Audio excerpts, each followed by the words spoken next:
Hey guys, welcome to an exciting episode of The Stash Report from The Stash Project. I know the front date there probably said September 11th, but it is actually September the 17th.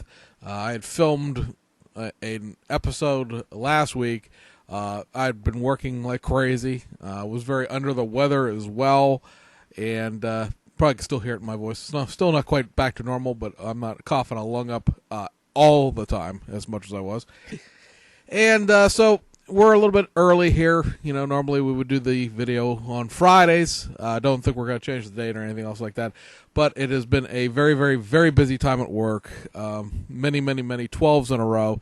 Today was my first day off in over a week.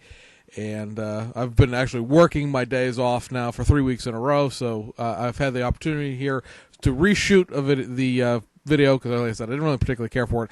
I sounded like crap. I looked like crap. I was wearing a black shirt from work, which made me wash completely out in the background, and blah, blah, blah, yada, yada, yada, a bunch of other stuff you really don't care about. And in the process, a bunch of other kits have come in out of Japan and Europe, so we have actually more stuff to talk about now than we did last week. And also, at least Hobby Search, the 1999, as we like to call it, because, well, that's their website address, they're going to be going on vacation yet again for the first 4 days of next week, and I assume that will probably also be followed by most other Japanese vendors, so nothing will be happening to speak of next week. So, you know, we're going to combine last week, this week into 1 week, and then next week, well, we'll see what's coming from Revell and AMT, and round two, rather, to see if we have a show next Friday at all.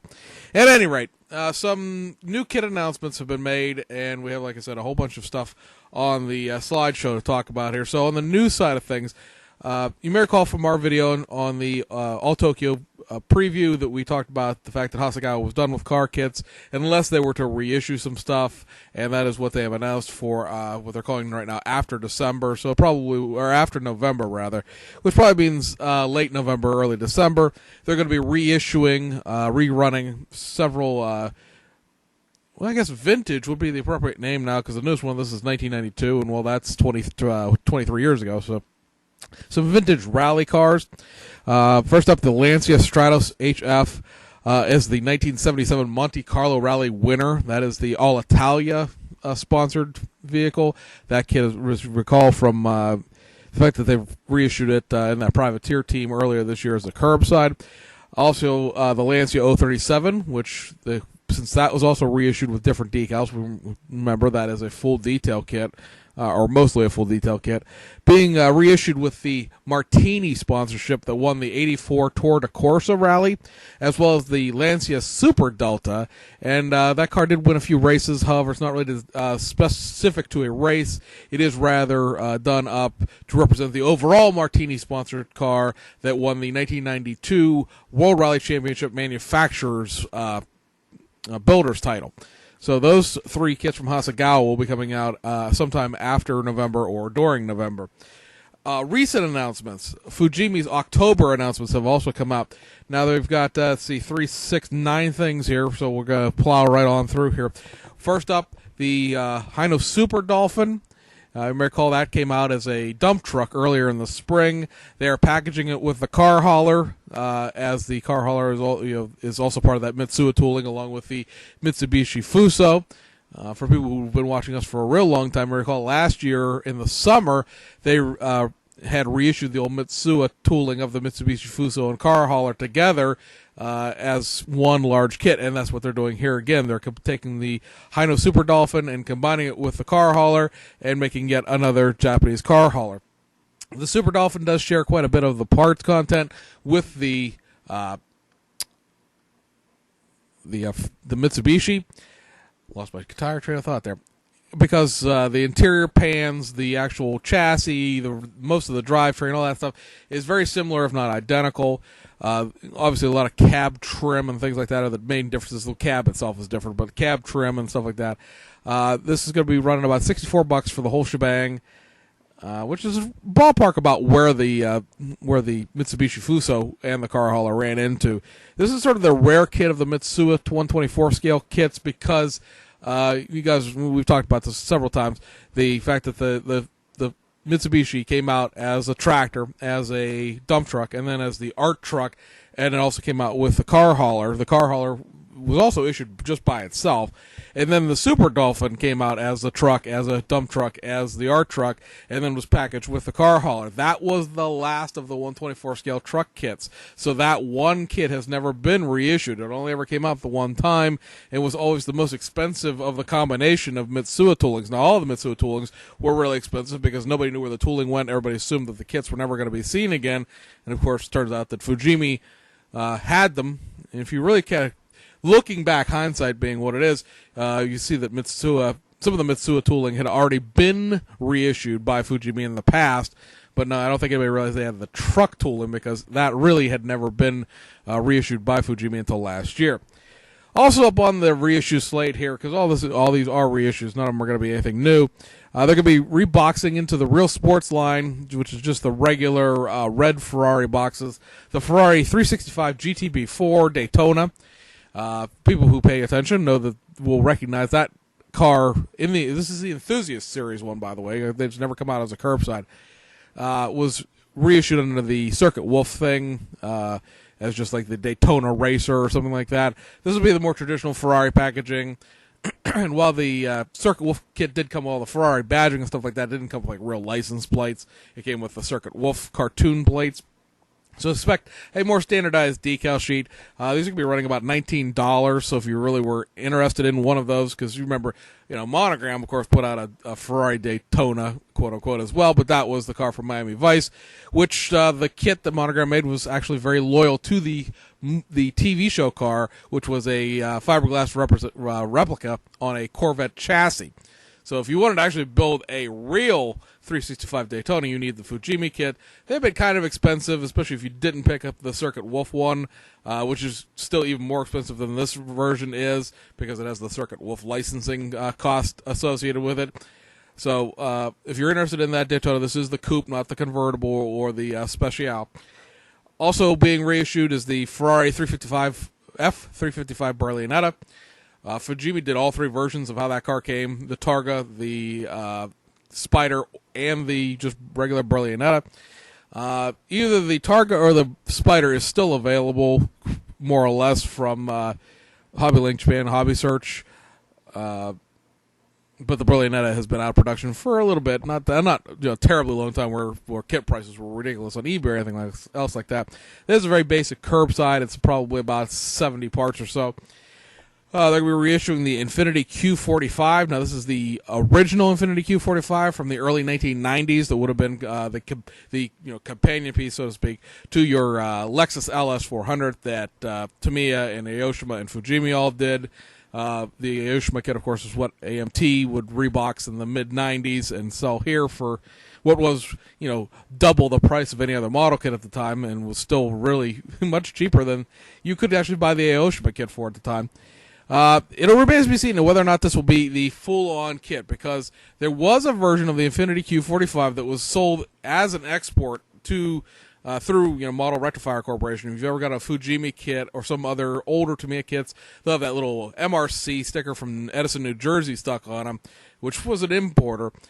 There is in that kit, in the export kit, a left-hand drive setup for the car. The Infiniti Q45 that they have been selling out of Japan for the last several spot runs has only had the right-hand drive Japanese interior to it. So it remains to be seen, because right now we don't have any real information just beyond what these kits are going to be, whether or not this will be everything or just the way it's been. They're adding window masks to it, which is why it's being reissued. The Nissan Cedric, Nissan Gloria Y31. This is the late 80s, early 90s versions of that car. This kit was never separate. And when you talk about a lot of Fujimi kits, we say it's this and it's that. They were sold that way, and now they're combining them into one box. The Nissan Cedric and Gloria from the Y31 body generation were so close together that only like the grills and some other minor trim were different. So Fujimi actually packaged these both together the entire time it's ever come out. This kit has also been out of production for a very long time. It may be mid-90s since the last time, maybe or mid-2000s at the latest, but it has not been issued recently at all. They're very, very hard to find in general. Admittedly, it's one of those niche products because a guy like me who has a whole bunch of Japanese sedans is really, really excited to see this. Whether or not anybody else is, I guess it's up to you guys. But this doesn't come with window masks for the first time as well. So, it's a resurrection of a long out of production kit, and they're adding window masks to it.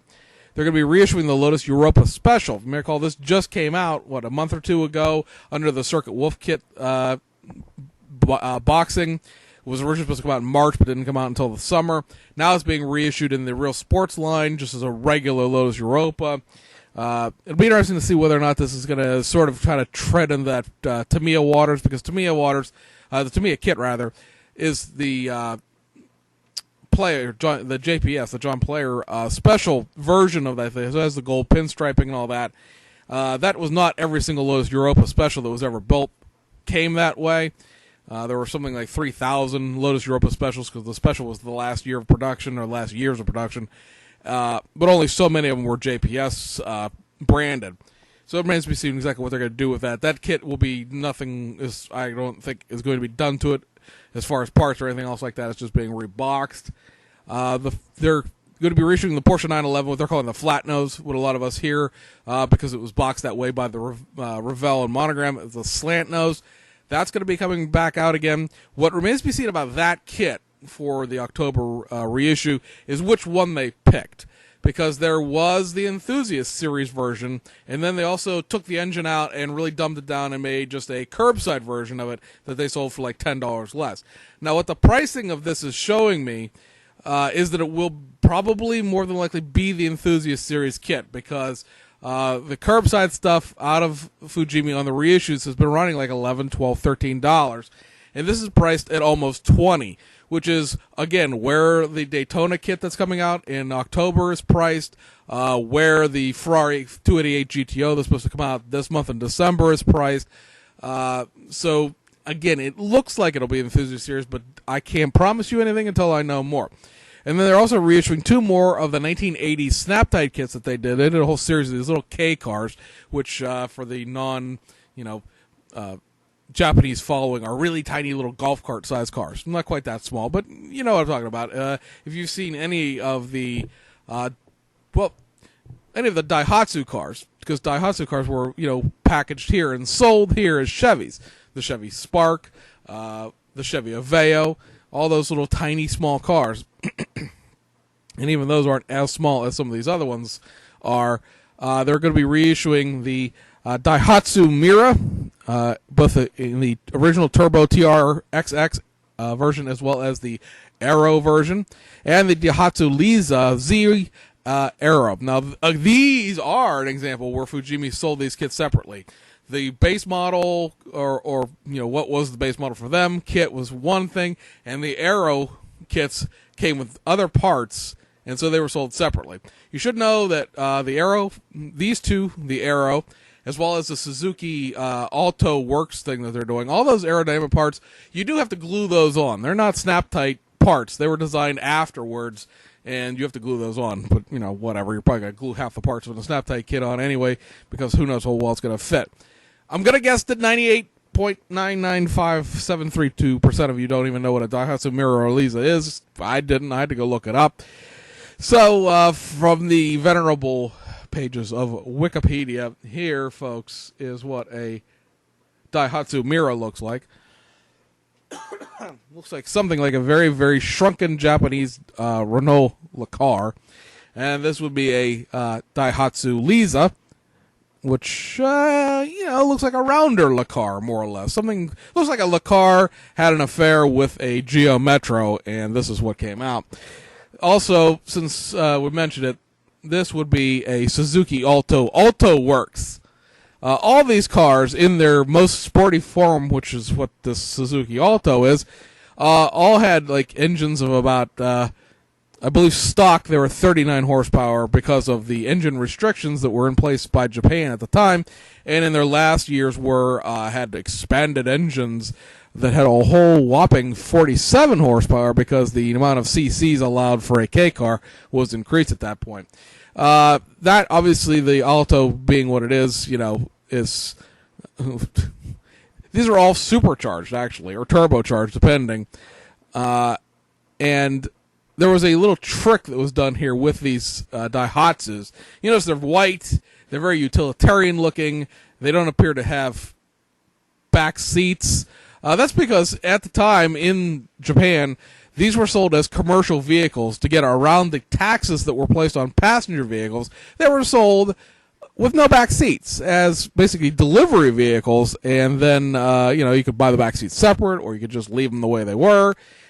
And it's a tax scam. Well, perhaps not a scam, but that is the way the majority of those kits were sold. I believe that all of the Fujimi toolings actually have back seats to make passenger versions out of them. But if you really wanted to be true to form, you would strip the back seat out because they didn't have them in real life.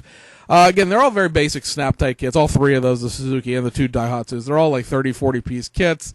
But from the point of view of a conversation piece, now again, the conversation you're going to have is all going to depend on your friends, I suppose. But I guarantee if you buy one or any of the three of those, and together all three of them, I think are going to run you about $30. You're going to have kits, I guarantee, and none of your friends do. If you actually build them and put them on display someplace, I guarantee you they'll be the only ones on the display/contest table. Now, I don't think you're going to win anything in a contest with any of the three of those. I mean, even Hunter or any of those people that build really, really, really nice curbside models, or not curbside, but just box stock models. They're curbside too, obviously. It's just is what it is. If you have a real model car club, and I'm not knocking Facebook or anything else, but if you have a real one, the one they actually meet with friends, and a real model car club, I guarantee you that you put them on the table, you'll be the only one with them. They're just going to be itty bitty little models too. Think of like the Subaru Sandbars; those are K cars, right? So, interesting little talking points there. So that, I guess, takes care of the kit announcements. I got a new washing machine that's making all sorts of noises. Not that bad noises, but just noises I've never heard before because this is only like the third time I've run it. Got several reissues from Aoshima and Fujimi, as well as Hasegawa, and then we have two brand new kits to talk about.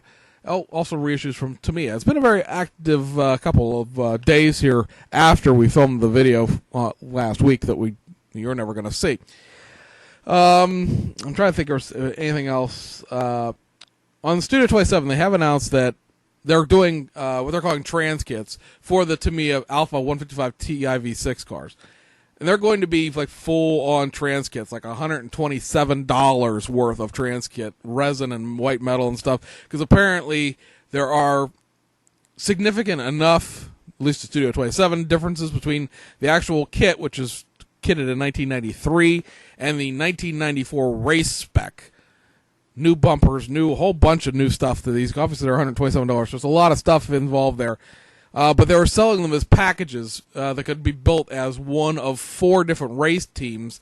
And one of the things that I was always sort of mumbling, I never actually wrote to Studio 27 about it, but sort of mumbling, it would be nice if they'd reissue the decals, because there were decal sets for these cars done too, and I don't want a $127 resin kit. I just want the decals, because to me, I don't really even realize what the differences between the 94 spec resin parts and the 93 kit parts are, probably unless I saw them side by side. And since I'm not buying a $127 resin kit under any circumstances, really, unless somebody wants to send me one, I'll never know what the differences are. So they have announced that one of the other Alpha Corsa teams, the Egypt Food Line team, the Spielman TV team, as well as the I'm not sure who sponsored it, but it was a number 18. It was red, yellow, and blue. All those decals are going to be done separately. They're running about I think $18, $19 a piece. So if you want to do something with these 93, 94 Alfa Romeos that is not the Jägermeister or the Alpha Corsa Champion team, you will actually have that option without having to go fight through some dead stock decals. So since I want to focus the main energy on several things, let's talk about these reissues real quick here. From Aoshima, they have reissued the Toyota Chaser Tourer 5 late model aero version. This is the JZX100 chassis platform. You can, if you wanted to, now that I actually have the regular standard non-aero version of this, build a standard non-aero version out of this just by leaving the front bumper, the side skirts, and the rear spoiler off. I thought they were different wheel patterns, but upon seeing this box art and actually, like I said, having the real kit here, there is no difference between the two of them. So you can build just a factory stock Tourer 5 out of this, or you can keep the aero parts and do it like the box art. It is a not promo style because it doesn't have metal axles or anything else like that, but it is very sort of formulaic, basic Aoshima kit. It's maybe 75 parts or so. And then they're also reissuing, and they just announced this, and I hadn't had a chance to announce it in the announcements in September because I didn't get that information until after I did that video. But now it's already out, so hey, look, it's a reissue of that Datsun Fairlady Z S30 Aero Custom. So this is, of course, a 1980s Best Car Vintage kit that Aoshima tooled up the aero parts in 2013. And have released the kit that way. This kit, to me, serves no purpose, but it is a exceptionally popular kit in Japan. There was recently one of the larger online Japanese model clubs did a build-off of these, and they wound up with like 35 of them built. So really good turnout from the build-offs that these guys do at the model car club on Facebook. I know a lot of the model car clubs on Facebook that do build-offs, you get like 8 people going to say they're going to do something, and like 4 do. They really, like I said, got a really good turnout for this. If you see some of the photos from recent hobby meeting over there, I can't think of where it was right now. I should have wrote it down, but I can't. Wherever it was, it'll be the most recent large grouping that you're going to see. It was a meeting last month. You'll see the photos of these, all the Aero Customs that were done by that group of people. And like I said, some very, very nice kits, some exceptionally well done stuff. But no, if you're looking at one of these, this is a formerly motorized kit. Fujimi reissued a few things this month already, and they are the Porsche 928 S4. This is the non-turbo version of the Porsche 928. This version of this kit has not been out for probably close to 10 years now. They've reissued the 928 Turbo a number of times, including just the beginning of this year in the Circuit Wolf series, but they have not done the non-turbo version here for a little while. Looks like all the parts are in there as originally done, because the turbo version had a different set of wheels. These are the more traditional rotary wheels, so to speak, that the Porsche 928 had. Very basic curbside kit. I know there are some in certain boxings in the past. There have been fit issues getting the front and rear bumpers, or what amounts to the front and rear valances on, because there's not a lot of positive mounting attachment points in this kit. And you can build it with the the headlights up like they are on the box art, or down flush fitting like you tend to see them most.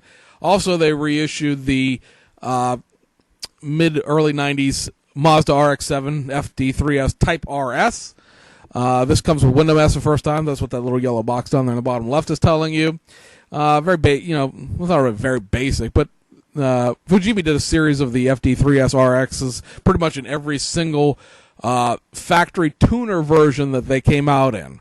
They did Type RS, they did a Bathurst, they did the Type R, they did several other things. So there's probably, I believe, 5 or 6 versions of this that would either complement the Tamiya kit if you want to build a full detail FD3S, the black one that I showed in one of the crate videos I did recently, or Aoshima, of course, has done 4 different factory stock FD3Ss that have, they're not Type R or Type anything, they're just completely and totally factory stock.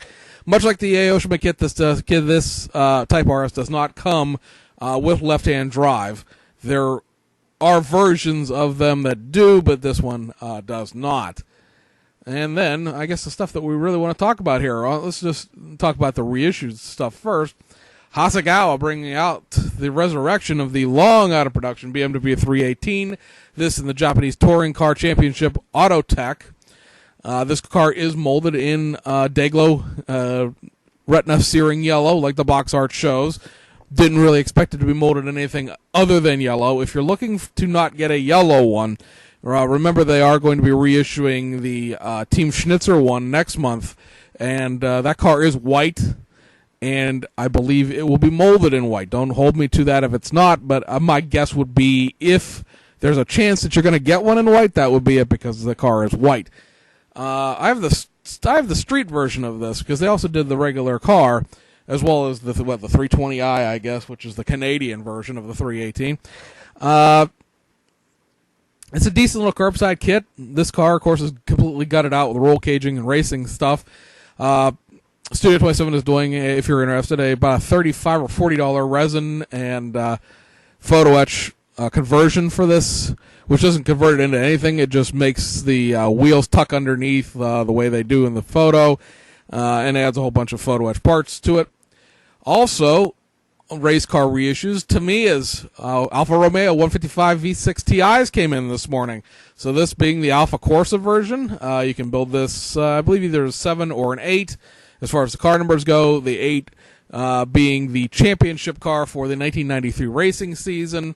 And then, of course, the Jagerbomb, the Jägermeister 27 car that has the Oz racing wheels. Now, if you do get aftermarket decal sets for this, keep in mind, look up reference photos. Would be my suggestion to this, because this car comes with the 5-spoke racing wheels, and this one comes with the Oz racing wheels, and they do not cross paths. Never the two shall meet, so to speak. So if you need the 5-spoke, you need to get the Alpha car. If you need the Oz racing wheels, you need to get this car. Like I said, they don't come mixed. The Oz racing wheels do not come in here, and there are no 5-spokes in here. These are pretty much full detail kits. Now, you could not actually pull the engine out and put it into something else. It's not quite that full detail, but it does have a fairly robust engine compartment regardless. And these two kits, of course, as we reminded you when we finally found out they were going to be reissued, are the two cars that the Studio 27 carbon fiber decal set is designed to fit. You may recall, I got the carbon fiber decal sheet when it came out originally. And then I tracked down through a friend of mine the 1996 Bosch racing version of the Alfa Romeo, and then found out that the carbon fiber decals don't fit, because the 95-96 car has a bunch of differences done. It's a completely separate kit, actually, and that the carbon fiber isn't designed to fit it. So lesson learned there. I've got actually one of each of these coming, and probably more of them once the decals start rolling in for them. New kit, and this is officially out now. The Bell kits, Volkswagen Polo R WRC. You can build this in one of two different racing teams. You see the names of your drivers up there. Of course, one of these would be the 2013 World Rally Champion team, and the other is their co-team. Photo etch parts are included, night race parts are included. I'm just basically reading you the box art, aren't I? But I really don't have much else to say about this. Like I said, it's out. Got one coming eventually. And if you want to know more about this kit and form your own opinions, I guess, go to Bell Kit's Facebook page, because they have shown the parts runner layouts for this, the decals, the photo etch, everything. Well, the reason I don't have a whole heck of a lot more to say about it is the fact that Hobby Search 1999, where I get a good deal of these pictures, if you pay attention, they all have little Hobby Search trademarks on them, or watermarks, I guess I should say. They don't open foreign kits. So all I have is box art and a bunch of the photos that Bell Kits posted of the built model that they did. So you can go find that yourself on Facebook. And I'm really, not a big rally car guy. I got the Bell Kits Skoda because Skoda. Hello, are you ever going to find another Skoda ad other than the 1/128 scale Smur kit? But this is I actually like this car.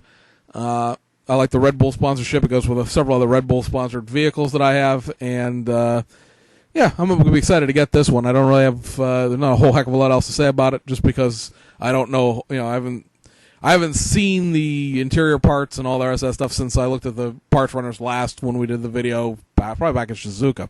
The other brand new tooling kit coming out of Europe this week is the Revell of Germany Porsche 918 Spyder. There is going to be two of these. There is also the Weissach version, or however you pronounce it. I'm sure the JD's Hobbies just looked at the ceiling because, I didn't pronounce that anywhere near correct, but whatever. This is a full detail kit. It's a glue kit. I don't think it has them parts on the front of the box here, but I've seen write-ups of this kit on German forums because apparently it came out actually 3 or 4 days ago in Germany. It's got its global release yesterday. I'm trying to think. There was one problem with this kit that I saw, at least in the version that this guy got, and I cannot for the life of me remember what it is now. Clearly, it wasn't a very big major one, but it was just a little nit that needed to be picked, so to speak. And, like any kit, even the Revell Germany stuff, which is, as we always say, substantially better than anything the Revell United States will put out. There are, of course, always going to be issues with every model kit. I would like to see somebody do a carbon fiber detail set for this car because it really, really needs one. Especially the Weissach version, because that one has been gutted and is nothing but a carbon fiber tube that has 4 tires attached to it, basically. So we'll see if anybody does. So far, nothing's been announced. I don't know anything. I'm not hiding anything. No hints have been given. I really don't know what the situation with that's going to be. But the BMW i8 is any kind of indication. This will be a great kit. The BMW i8 has a few little niggles here and there, but yeah, every kit is going to. None of them are ever perfect, and I'm just happy to have the car. I think the Porsche 918 Spyder is a really cool car. Am I going to lie and say I really would have preferred a Tamiya version? Well, yeah, sure. I'd prefer a Tamiya version of pretty much anything you'd offer me, just because they would have a factory photo etch set for it, and probably a factory carbon fiber set like they did for the LaFerrari, but it is a Revell of Germany kit, and Revell of Germany has really, in the last probably 4 years, stepped up their game to be, not quite Tamiya, but they're hanging in there. They're got to be the number 2 model company out there, probably duking it out with Aoshima. Aoshima may technically have the lead at number 2 only because of the volume of kits they put out. Although Revell of Germany, of course, is putting out a broad spectrum of kits. They're not doing just automotive stuff. They're doing a lot of trucks and armor and planes and all sorts of stuff. And while Aoshima does dabble in other stuff like the Thunderbirds kits and various other 132nd scale trucks and the 172nd scale military kits and all that rest of that stuff, the main focus that they seem to have out at least beyond the shores of Japan is their 124 scale automotive kits. Revell of Germany only puts out a couple of new car tools a year. This year there are 3, two technically, the i8 and then the 918. The Weissach version is just the 918 kit with a different set of wheels, pretty much. And then their other big 124 scale kit is that fire truck. So, it is what it is in that sense. We still have not heard anything more on the Mazda Miata or the Mazda MX-5, the brand new kit. We showed you the flyer for it, but we've not got an official release date on it, and it's still not something that has actually been listed at HobbyLink Japan yet to give you guys a release date on it. So probably going to be December at least on that one. And I guess that's pretty much it for now. One, I guess, parting thought is the fact that Revell and Bandai and Disney had a little dust-up last week where Disney, on Revell's behalf, I don't care what anybody says, went and put a cease and desist on, not on Bandai, because Bandai, for all the people that I've seen complain, whoa, Bandai is selling these kits and blah, blah, blah, and Revell and Disney were just defending themselves. Bandai wasn't selling the kits out of the country. HobbyLink Japan, Hobby Search, Ami, and other people were. And that's who Disney cease and desisted. They didn't cease and desist Bandai themselves. They cease and desisted all of these, gray market resellers because, technically speaking, Tamiya has Tamiya USA, and I'm sure Tamiya, in an overall sense, would have preferred the United States customers to buy Tamiya kits through Tamiya USA and pay the little bit of a import markup because that's more money for Tamiya. But, for the most part, we don't because that's expensive, and why would we do that? And, Tamiya could probably, although they never will because that would be one of those cut off your nose, spite your face things, they could just stop sell Studio 27, or Studio 27, tell HobbyLink Japan and Hobby Search they can't sell their kits outside of Japan anymore, and then we would have to get our kits through, other channels here in the United States or buy them off eBay. And that's effectively what Revell and Disney has done to Bandai. Bandai is still going to make their Star Wars kits because they have the licensing to make Star Wars kits in Japan and the rest of Asia. They're not going to just go, no, well, we can't sell to the U.S. and Europe and Canada, so screw it, we're not going to do anything. Of course, they're going to still make their kits, and you're just going to have to go through eBay and pay, probably at least I would say 30%, if not more, markup, because somebody's going to buy them in Japan, put them on eBay, and then send them to you. So you're going to pay for it twice, effectively. If you ever look at what we tell you kit prices cost out of Japan, and then you go compare it to one you're going to find either on the shelf at your local hobby shop if they're that robust, or through an online retailer here in the United States, there tends to be almost a doubling in price, does there not? So that's what you're going to have to suffer through if you want some Bandai Star Wars kits. The Revell Star Wars kits, let's face it, they're really, really goofy toys, some less goofy toys, and then they're going to be repackaging the Fine Molds kits for the end of the year. And those fine mold kits, guess what? You're going to pay through the nose for them because, you're going to pay for the fine mold kits from Japan, and then you're going to pay for the Revell licensing fee to have those kits over here. So enjoy that upcharging, I guess. I just think it sets a dangerous precedence. Anytime anybody working with anybody wants to just kibosh the entire hobby, they can now. Because this set that precedence. If Revell decides that they want to get an exclusive Ferrari license for Europe and, America, the Americas, how about that, North, South, and Central, and then give up their Japanese, China, Asia license, because how many are they really selling out of, backdooring through HobbyLink Japan that way? Because you can, of course, order Revell kits through the Japanese websites. You're just going to pay what they have to pay for our kits over there, which is the way we have to pay for their kits over here if we buy their kits in a hobby shop here. That markup goes both ways, so it's not like it's only one way. They could just say, well, we don't sell that many kits in Japan anyway, and we're duplicating a lot of Tamiya and Fujimi efforts anyway, so we're going to give up that license, and we're going to only make Ferraris for Europe and the Americas. Well, what if Ferrari and Revell got together at that point and decided that you couldn't buy a Tamiya or a Fujimi kit and import it back into the Americas or Europe because, the licensing is that way. I'm not going to, I will never give up Revell's blame on this. I know a lot of people have just sort of, maybe they're right. No. Disney did the actual ceasing and desisting because Revell's licensing department and Revell's legal department probably couldn't get themselves out of a parking ticket. But, I still don't for a second believe that Revell didn't have anything to do with it because Revell could have very easily called Disney up and went like, yo, bro, we ain't worried about those the Banzai, Bondi, whatever those kits are out of Japan because Americans don't buy Japanese kits anyway. And so, we're going to sell our toys here and we're going to make $1 million. And they probably will anyway because kids will want the Snap-Tie kits. And, good, get kids in the hobby. I don't knock Revell's actual efforts. The build and play things are really, really goofy, light up toys. Okay, great. They're aimed for 6-year-old kids. The Snap-Tite Max kits that are coming out, still going to be pre-decorated, still going to be pre-decaled and everything. Just a more robust Snap-Tite kit and less box scale and more something, not a real scale, but a little more substantial in size. And that's great. Those are for older kids. The fine mold kits themselves are probably too big a step for a kid to take, especially in that short amount of a time, because some of those fine mold kits are, while not Bandai level, they're certainly very complicated.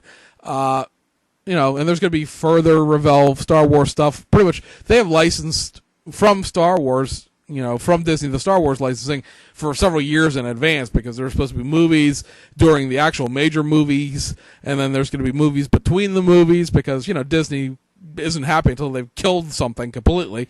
Take, Toy Story, 15 they're on now.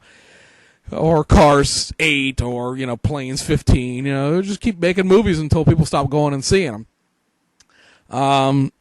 The only sort of unfortunate side effect of the whole thing is HobbyLink Japan and other companies are pulling all of Bandai's models off of their websites. As of September 20th, which is, 3 days from now, you will not be able to buy a Bandai kit through Hobby Link Japan. Any of them. It was only really supposed to affect the Force Awakens stuff, the new movie, and then it went further and further and kept plowing along, and Disney doesn't give two shits about you as a builder, and Revell doesn't give two shits about you as a customer, and they have now made it so you can't get any Bandai kits. Hobby Link Japan has said that they will honor pre-orders on kits that are going to come out after September 20th for kits that were listed, even the originally blacklisted stuff.